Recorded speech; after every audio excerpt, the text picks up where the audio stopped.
అందుకోసం దేవతల్ని దానవుల్ని ఇద్దరిని కూడాను పురిగొల్పాడు ఆయన. ఇదిగో మీకు అమృతం కావాలంటే ఈ సముద్రాన్ని ఇలా చిలకండయా, చిలికితే మీకు అమృతం దొరుకుతుంది అన్నాడు. వాస్తవానికి అంతకన్నా ముందు ఈయనకి లక్ష్మీదేవి దొరుకుతుంది అని ఆయన మనస్సులో ఉండేటువంటి అసలైన కోరిక అది. అంటే ఈమెని పొందడం కోసం ఆయన ఎన్నెన్ని ప్రయత్నాలు చేస్తూ ఉంటాడో, ఎంతెంతమందితో ఎన్నెన్ని ప్రయత్నాలు తాను కొనసాగిస్తుంటాడో మనం అర్థం చేసుకోవచ్చు. ఏ భామిని కటాక్షమెసగినన్ అజరుద్ర మఘవుల కబ్బె సామ్రాజ్య పదవి. ఆ తల్లి యొక్క కడగంటి చూపులతోనే ఎంతమంది మహానుభావులకి ఎన్ని పదవులు దొరికాయా. ఆ బ్రహ్మగారి పదవి దొక్కింది అంటే అమ్మకు ఒక కంటి చూపు పడటం వల్లనేట. లేకపోతే ఆయన అలా ఆవిర్భవించేవాడే కాదుట. ఎందుకని ఈ వక్షస్థలం మీద నుంచొని అలా చూస్తూ ఉన్నది. ఈ కడుపులో నాభీ కమలంలో నుంచి అలా నాభీ కమలం వైపు చూడంగానే దాని లోపల నుంచి బ్రహ్మగారు ఆవిర్భవించేశాడు. అలాంటి బ్రహ్మకి సృష్టి చేయటం అనేటువంటి ఒక పనినంతటిని అప్పగించేసేశారు. అజరుద్ర మఘవుల కబ్బే సామ్రాజ్య పదవి. ఎవరైనా సరే, వాడు రుద్రుడు కావచ్చు, బ్రహ్మ కావచ్చు, ఇంకెవరు కావచ్చు, ఎవరైనా సరే అందరికీ కూడా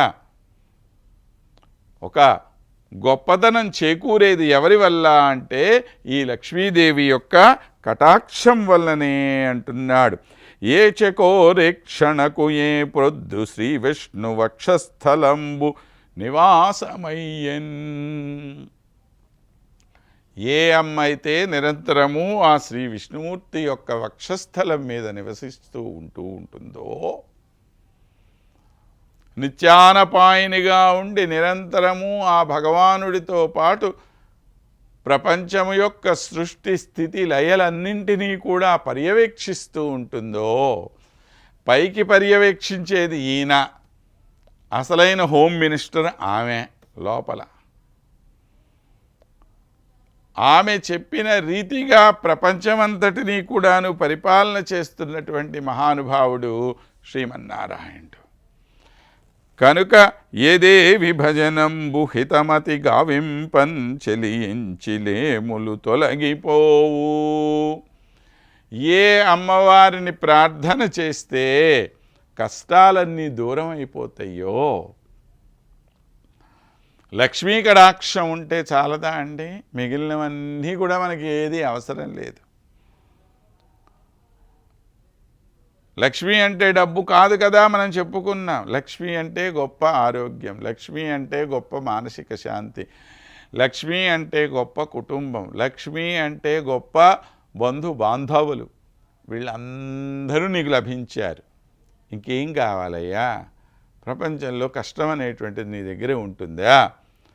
కష్టము పేరు కూడా చెప్పకుండా పరిగెత్తి వెళ్ళిపోతుందిట. అటువంటి లక్ష్మీదేవి ఎక్కడైతే ఉంటుందో, ఏ దేవి భజనంబు హితమతి గావింపన్ చెలియించి లేములు తొలగిపోవు. అన్ని రకాలైనటువంటి కష్టాలు వెళ్ళిపోతాయి అని శారదయు శంభురాణియు శక్రసతియున్ ఏ జగన్మాత సఖ్యము నిచ్చగింతురు. సాధారణంగా స్త్రీలకు కొద్దిగా అసూయ ఉంటుంది అంటారు. కానీ లక్ష్మీదేవి విషయంలో అసలు అసూయ అనేటువంటిది ఎవరికీ ఉండదుట. ఎందుకని? అసూయ అనేటువంటిది తమతో సమానమైన వాళ్ళకు కొద్దిగా ఎక్కువ తక్కువలు ఏమన్నా లభించినప్పుడు మనకు అసూయ కలుగుతుంది.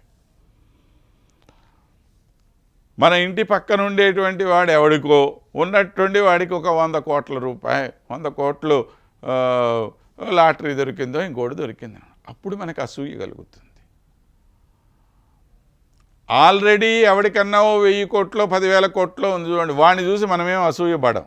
ఎందుకని? వాడి స్థాయి ఒకటి, మన స్థాయి వేరు. అసూయ పట్టడానికి ఏముంది అక్కడ? కానీ మనతో సమానమైన స్థాయి కలిగిన వాడు ఏదన్నా పై స్థాయికి వెళితే అప్పుడు మనకు అసూయ కలుగుతుంది. అలాగనే మిగిలినటువంటి దేవతలు ఎవరికీ కూడా లక్ష్మీదేవిని చూస్తే అసూయ కలగదుట. ఎందుకు కలగదు అంటే ఆమె యొక్క స్థానం అత్యున్నతమైన స్థానం. ఈ స్థానాన్ని ఎవరు చేరుకోలేము అని వాళ్ళకి ముందే తెలుసు.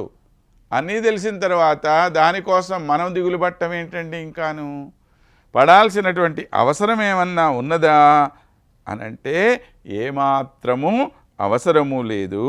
అట్టి విష్ణువధూటి. దీనికోసము మనకు 3 ఉదాహరణలు చెప్తున్నారు. శారదయు శంభురాణియు చక్రసతియున్. సరస్వతీదేవి శారద, శంభుసతి పార్వతీదేవి, చక్రసతి ఎవరు? మన ఇంద్రుడి గారి యొక్క భార్య శచీదేవి. ఇలాంటి వాళ్ళందరూ కూడాను ఈ అమ్మవారికి స్నేహితురాళ్ళుగా ఉండాలని చెప్పి కోరుకుంటున్నారే కానీ ఆమె స్థాయికి పోవాలని కోరుకోవట్లే వాళ్ళు.